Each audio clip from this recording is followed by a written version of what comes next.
Clue in the search for Nancy Guthrie as authorities ask homeowners to submit their home security footage. On a quiet Monday evening in February, as concern continued to surround the disappearance of Savannah Guthrie's mother in Tucson, an intimate gathering took place thousands of miles away in New York. At 86, Tom Brokaw, the longtime anchor of NBC Nightly News, invited a small circle of trusted former colleagues into his home. There were no cameras, no reporters, and no prepared remarks. The mood was reflective rather than dramatic. Brokaw, who had spent decades reporting on wars, elections, and national tragedies, chose not to speak publicly but privately about something deeply human: the emotional weight he believed Savannah had carried for most of her life. His words were not meant to sensationalize the ongoing search, but to offer perspective, the kind that comes only from years of watching people navigate extraordinary pressure while trying to remain steady in front of the world. The mentor who watched her grow. Brokaw recalled meeting Savannah when she was still new to the halls of NBC at 30 Rockefeller Plaza. She was ambitious, prepared, and respectful, the kind of journalist who asked careful questions and listened twice as hard. Over time, he noticed something else beneath her polished exterior: a fierce internal discipline. She rarely appeared rattled, even when assignments were difficult or the spotlight unforgiving. To Brokaw, that composure was not accidental. It reflected the influence of a mother who had raised her children to value resilience above all else. He spoke not of control or criticism, but of high standards born from necessity. Savannah's father died when she was young, and her mother stepped into the role of steady provider and emotional anchor. According to Brokaw, that upbringing shaped Savannah's instinct to meet every challenge with steadiness rather than visible emotion. The promotion that revealed a pattern. One story Brokaw shared illustrated this dynamic clearly. When Savannah was offered the co-anchor position on Today, a career-defining moment, she reportedly called her mother before anyone else. It was not about celebration, it was about grounding. Her mother's advice, as Brokaw remembered Savannah recounting it, was simple: stay focused, work hard, and do not let the spotlight change you. Savannah relayed that conversation with pride, not frustration. To her, those words were affirmation.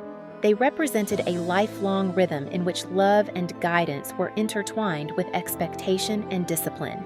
Brokaw's point was not to suggest coldness, but to highlight how deeply Savannah internalized that message. Achievement was something to handle carefully, emotion something to manage privately. In moments of triumph, she reached for steadiness first, watching the public please. As the search for her mother unfolded, Savannah released carefully structured public messages. She thanked investigators, acknowledged the outpouring of support, and made clear that the family would cooperate fully. Brokaw observed the clarity in her delivery, the measured cadence, the deliberate pauses. He saw in it the same training he had noticed decades earlier. Where others might have shown visible panic, Savannah appeared composed. Brokaw did not interpret that as a lack of feeling. Instead, he believed it was a learned reflex. Remain steady so others can remain steady too. In high-stakes moments, especially under national attention, she defaulted to the calm authority she had cultivated throughout her career. To Brokaw, that discipline was both admirable and heavy, a strength that carries its own emotional cost. Strength as a family language. Brokaw spoke gently about the philosophy that seemed to guide Savannah's upbringing. In his view, her mother's resilience after widowhood created a family language built around endurance. Public displays of distress were rare. Problems were addressed methodically. Savannah adopted that language fluently. He recalled seeing her cry only briefly over the years, moments quickly followed by composure and focus. For some families, emotional expression is loud and immediate. For others, it is private and contained. Brokaw suggested that Savannah's steadiness in front of cameras during the crisis reflected not detachment, but devotion. She was honoring the values she was taught: protect your dignity, stay clear-headed, and lead with gratitude even when your heart feels unsteady. The weight of visibility. What makes this moment different, Brokaw explained, is the collision of personal fear and public scrutiny. Savannah is not grieving privately. She is doing so while millions watch. The instinct to handle it becomes magnified when the world is analyzing every word and expression. Brokaw, worried not about her ability to endure, but about the quiet exhaustion that can accompany prolonged composure. Even strong people need space to exhale, he reportedly said. He hoped that when the immediate crisis passed, Savannah would allow herself to experience whatever emotions surfaced, relief, anger, gratitude, or sorrow, without feeling she had to present them perfectly. The strength that defines her career, he suggested, should not become a cage that limits her humanity. If and when this ends. During the gathering, someone asked what Brokaw believed would happen when the situation resolved. His answer was thoughtful rather than dramatic. If Savannah's mother returned safely, he hoped the reunion would bring not only relief but deeper openness between them.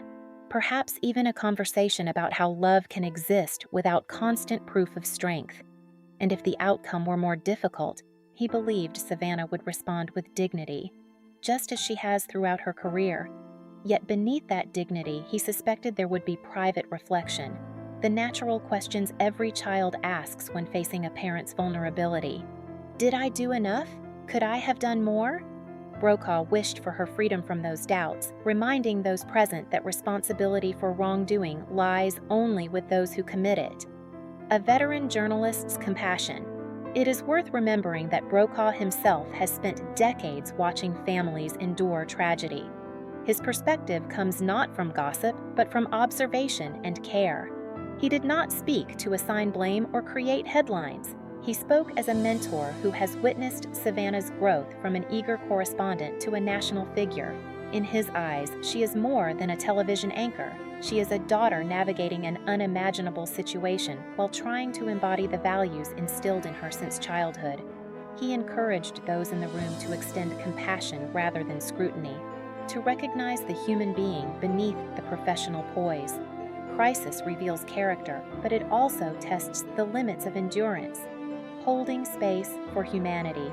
As night settled over Tucson and the search continued, Brokaw's reflections offered a quieter takeaway. Strength and vulnerability are not opposites, they are partners. Savannah's ability to remain steady may indeed be the reason so many viewers trust her, but that steadiness does not mean she feels less fear or love than anyone else would. It means she processes those feelings in the way she was taught.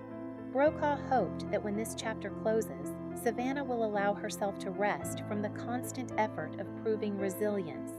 Whether before cameras or behind closed doors, she deserves the same compassion she so often extends to others. In the end, beyond headlines and speculation, this is a story about a daughter who loves her mother deeply and is doing her best in circumstances no family chooses.